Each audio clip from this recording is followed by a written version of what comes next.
The question I had, you mentioned Yeah. creative solutions on a Yeah. smaller property. Can you give an example of something of that sort? Yeah. So when you budget a property, I'm pretty sure Gabe's probably shared this, but when you budget a property, you want one full-time equivalent person in and one out. That means one in the office, one in maintenance per 100 units. Well, now you got 55 units. Okay, so are we going to find a 0.5 person in and a 0.5 person out? Maybe, but it's hard. So now you've got to figure out, okay, how am I going to find a quality person that's going to show up to work when they're supposed to, but not break the bank, right? Because you can't afford a full-time person at that property. So now, how do we staff this property? Well, for a while, we had a part-time leasing person, and then we did maintenance sporadically, right? Whenever it was necessary. That is one way to solve that problem, and it worked. Another way to solve the problem, and we haven't done this. Well, no, I think she actually did live there.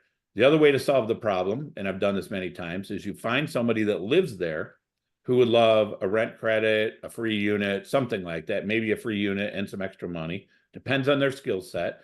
They'll take care of showing the apartments, leasing, taking care of, serving 3 days, doing the stuff that needs to be done, and maybe light maintenance. It depends on that person, right? So that is another way to do it, because I will tell you, most of the time when you give someone an apartment, as the owner of the property, yeah, you're giving up that income, but they value a place to live a lot. Like, that's valuable to them, right? They don't have to worry about being homeless. So even though maybe the rent, if it's $1,500, in their mind, it's worth more than $1,500 because they'd have to make at least $2,000 to pay that, right? So it's worth more to them.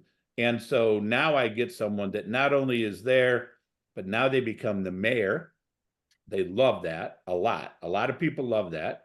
And they get to see what's going on Friday and Saturday nights, which is when all the bad things happen, right? So that's another way to solve that problem. Now, present day, the person that was there part-time, she left. We now found, so now it gets creative again. Now we got to solve the problem again. So now what we found is, with the budget, we found a part-time maintenance type person that actually can double as a leasing person. That is incredibly difficult to do because maintenance guys generally do not show well. I'm just being honest about the way it generally is, right? I don't ever say never anymore or always. That's not the case. So we found somebody, it is working out well, keeping the place full, and they have the ability to fix things and do stuff like that and turn units and things like that.